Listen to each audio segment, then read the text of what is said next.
Ang atong unang pagbasa naghisgot og panagna sa Ginoo or pasalig, tawag ni natog pasalig sa Ginoo, unsay mahitabo sa iyang katawhan kung magsunod na gyud sila sa sugo sa Ginoo. Labi na gyud kining sugo nga atiman na gyud ang mga kabus, ang mga nanginahanglan, ang mga dinaog-daog, atiman na gyud. Nya ayaw na mo pagsigig hunahuna sa inyong kaugalingong kaayuhan, kung dili maghunahuna na gyud sa kaayuhan sa tanan. Matud pas Ginoo diri, mahimo unya mong tig-ayo sa mga nangaguba, tig-ayo og mga paril. Nya kani karon na daghan namang nangaguba tungod aning gubat, daghan na kunong guba sa kalibutan. Labi na gyud ang atong mga kabukiran nangaguba na, ang atong kalasangan naguba na, ang atong water table naguba na, ang atong kadagatan, mga corals nangaguba na, ang atong mga mineral resources nangaguba na tungod sa mga illegal mining, ang atong ozone layer naguba na kuno. Mao na ning duna nay global warming, ug mao ni ang dako kay hulga, mas dako pa ning hulga kaysa gubat sa Russia ug sa Ukraine, kining global warming tungod ni sa atong pagsigig sunog anang mga basura, siging paaso anang mga factories, kaning atong mga sakyanan, mao kuno nay hinungdan nga naguba ang ozone layer. Nya unsa may gitawag ni Kristo kun sa Ginoo sa unang pagbasa, kun maminaw mo nako nya magsunod na gyud mo sa ako mga pagtulunan, di na mo magsigig supak-supak ug magpatuyang sa inyong mga gusto, tawgo na mo og mag-aayo. Kinsa may unang nakatuman aning maong panagna, hibaw mo kinsa? Ipanagna ni panahon pa man propeta Isaías, ang mga Israelita adto nangabihag, kuan sila ang ilang mga templo nangabungkag kay gisong sa kaaway. Nangandoy sila nga moabot na unta ang manluluwas nga mo'y motuman aning gisulti sa unang pagbasa. Natuman ba ni? Wa. Hangtod karon wa ni matuman. Ni samot manoon sa una sila maligo pa man silang sapa. Karon di naman takaligog sapa, naguba ng sapa tungod sa kahugaw nga tuwa didto gihug ang tanang mga kaning hugaw sa pigiri o sa mga basura. Murag wa matuman no. Na imbis unta to sa una nila dagko pa kanilang mga lasang, nindot pa kaayo ang mga bungtod sa una, karon nangaguba na hinuon. Ana, ang dagat nila sa una nindot kayo, karon puwerte na noong pagkagubaas atong dagat ni samot na gyud kaguba. Kumparar kani og katong tuig before natao si Kristo, mga 2,000 years ago, pagkanindot pas kalibutan ato, healthy pa kaayo ang hangin, karon nagtap-tap na ta. Why nagmaskara sa una Prisko kay hangin, bisan gani katong gamay pa ko mga 1970s, 1960s, wa ko makakitag na ay magtap-tap. Ang sapa maniko prami didto para among kanon kanang mga uwang, kanang piyo, naidaghan pakapinda yung baki, naidaghan maligo sa sapa, mo inom pagid may anang gaagay ay sa sapa tubig. Karon galana-lana na ang tubig, di na mainom, baho pagyud kayo.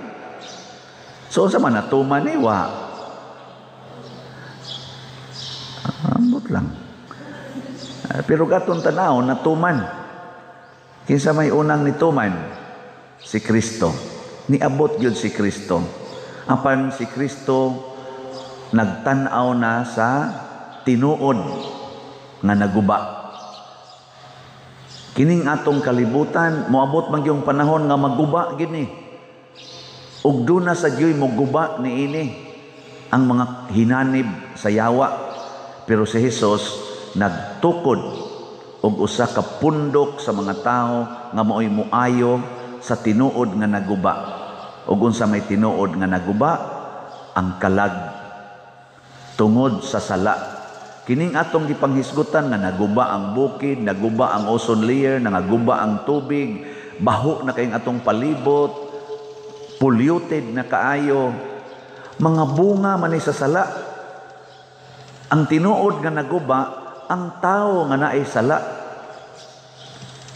Ang sala sa garbo, niguba ron sa Ukraine, niguba sa atong Marawi sa una, niguba sa Hiroshima and Nagasaki, panahon sa World War II, World War I, porting daghan ng nangaguba. Garbo.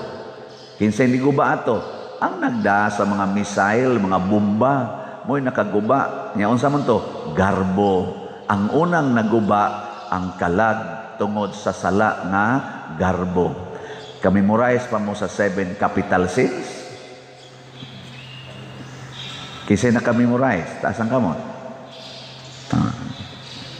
Ay usabot, tinuod baka na memorize siya. Nadihay, gawas.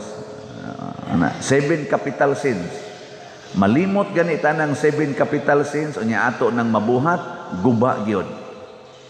Na kami lang mga pari, unsa may kasagarang makaguba namo. Kanang L-U-S-T. Daghan kay naguba namo ana. L-U-S-T. Way siguro kininga wali amot. Makasod gani inas pari ng LUST, patay yung kolekta. Lagi. Kamo, inyong mga bana, unsa man say nasudlan. Oy, LUST gyapon. Ana, kanang sigig pangita ng lami yun. Ana, last, ana, kaulag. Daghan kay nangaigo ana. Hastagod si kanana ang Herodes, panahon pang Juan Evangelista, igo anang kaulag, iyang gikabit ang asawas, iyang igsuon, purting kinabitay karon, purting homosexuality karon, nasunog ang Sodom and Gomorrah, tungod anang unay sa babae o sa babae, lalaki o sa lalaki, mag-sex na sila, magminyo na sila, masuko na sila, ingno ni katon si Lot, ingnong Lot, sala lagi na. Ayaw mo ng unay. Nga na, agis, sunog yung Ginoo ang Sodom and Gomorrah. Nangaguba. Guba. Sala. Kining atong parokya, guba ni, o magpada ko ana. Usahay mo, aksyon na ba kong kada? Nang saan nga, na masay daghan ko din yung sige sa kuangkuan. No, man say tahod sa pari, sud og simbahan, kita ni ani ngari. Kinsa man say di kakitaan na nga ni amang koy antuhos. Nagpalit gay ko ani ron kakita ko aning gagmayng litra nya pakito ra tandag ko. Sus simba ko intang no. Pero makaingon sa testingan ka no. Amo man na muduwa man na sa tungon ahona, porti nang muguba, gubon ana ang pamilya, gubon ana ang katilingban, gubon ana ang nasod. Unya labaw na ng number 1 kanang P, kanang pride. Nya mo suporta ra ba ng kanang anger. Magkuyog gani ng pride ug ang anger, porting maghanang mga guba. Mao na rin hitabo sa Ukraine. Guba gyud. Nya dili pagagmay pa na ron pagkagubaa, napay umaabot nga dakong pagkaguba. Pero diin gasugod kalag. Tanawa ng mga taong daghag sala ang naong maguba. Kana ding masuko, tanawang naong. Ini kasuko, guba yung naong. Kadtong naigo sa siyang kasuko, unsa man siya mahitabo? Guba sang naong. Ilingian na imong tupad ko no be. Naguba. Tanawa. Pero musod na ganinang pagpaubos, musod na ng matod pa diri ni Kristo, matod pa ni kanang diri sa atong ebanghelyo nga niingon gibiyaan ang tanan. Guba man gito si Levi. Nganong si Levi guba man? Pangwarta ang iya, tax collector man to siya. Kasagaran ani mga tax collector hingwarta na sila, nya kusog sa na mo kurakot. Ambot ka karon. Wa na ba kana sila ana? Bastas una mao gina mo na ang kanang mga tax collector sa una isipon gina nga public sinner. Unang si Levi gitan-aw kuang gud to siya, officer gud to.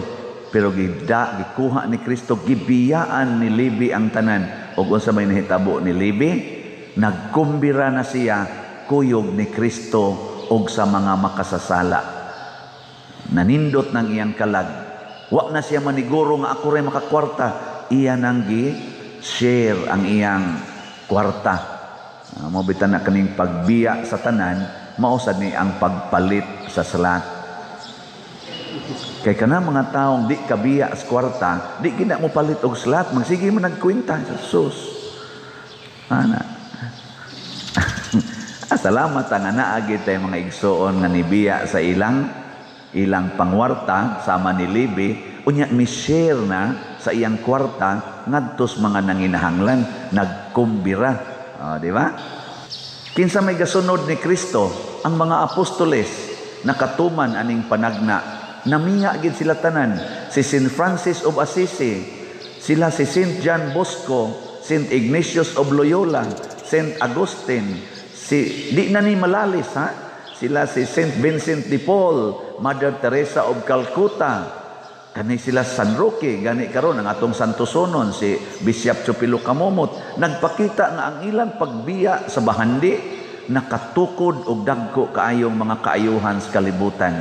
Dili na sa atong physical, kay gubon maginisyawa, nga naman sa daghang yawanon, pero daghan kay na-converter. Ang kalinaw sa kasing-kasing, ang kalipay, ang kabalaan sa katawhan, ni abot yun. Gitawag din na ito og conversion of sinners. Nagitawag ni Kristo og mga masakiton. Ang mga masakiton ray nagkinahanglag doktor, pero ang mga maiglawas wa magkinahanglag doktor. Kamo, gusto mong mahimong doktor o masakiton? Gusto mong doktor o masakiton? Kay gusto gani mo masakiton, hala sige, pakasa mo diha. Tanawa, di ba mga guba ginang inyong relasyon? Kay masakiton, makaguba man nagrelasyon. Makaguba, oy. Tanawa, og na kay sakit COVID, guba inyong relasyon, i-isolate man ka. Nasa kay sakit nga kana na ang matuyok imong utok, kana bang sa ingan anak? Kana nervous breakdown ka ba? Guba sa inyong relasyon, kay wa naman ka. Iadto naman ka ng tambalana sa mga natuyok ang utok. Di naman sa kakasaligan. Ingnon kang panglaba, imo naman ong silaban. Ingnon nimo nga paglungag, ang kayo naman oy isuod sa kaldero. Adto naman maghaling og kayo suod sa kaldero. Ang bugas naman oy isugno do sila, mabali bang kay nauto. Mausab laging relasyon tungod na sa sakit. Pero ang sala di ay mas grabe pa ana. Ngano man kay ang kanang makasasala dili ra na muguba og usa, muguba na siya daghan, muguba pag siya kinadak-an. Kaning atong simbahan, kaning ni ang nindot-nindot man gubon ra nig usa ka makasasala. Tirahan lang ta dinig usa ka missile, lusno ni oy. 40 pang patay. Di ba? Wa mo tanaw na. Pero ayuhon, mahimot ang doktor, ang imong bana nga nagsigig pangabit, imong sigihag higugma, tambala nimo sa imong gugma ang iyang kaulag. Maayo gani na. Sus, daghanas malipay. Ngano man, hastang mga anak-anas gawas, muanha na mas inyo. Nya imo masa silang tambalan, tudluan man nimo sila unsay maayong himuon, di mga dagko to sila nga magdumot anang kaulag. Sus, produkto de mis kaulag sa mong amahan. Salamat in taon aning iyang asawa nga buutan kaayo. Kani atong sundon dili ning amahan nato. Di magpropagate na sila dito purity, virginity, fidelity, di ba? Tungod na nimong asawa nga naghatag og maayong pagtulunan, pero imo sa nang balikason, imo sa nang yaw-yawan, imo pag nang ikondem, maliwat sa na sa imong bana, maliwat pa na nimo, kusog sa kay mamalikas, kusog sa kay mudumot, perting daghanang mga guba nga relasyon, no? Ang sala mo atong kontra mga igsoon, mo nang niingon ta diri sa atong tubag sa Salmo, tudlui ako sa imong dalan o Ginoo, aron magmatinumanon ako diha sa imong atubangan. Ang makasasala dili mo subay sa dalan sa Ginoo, dili pagyud mutuman sa iyang kasuguan, diha pagyud atubangan sa Ginoo. Pragod karon ana daghan din hindi dili mutuman ingno nato nga kana bang panahon ba ini anhi simbahan ba and lingkod mo diri ha ari lang ko diri sa dili adto kuno palingkoron dito buot mo nako atubangan na ginas Ginoo mo supak pagyud nindog tayo.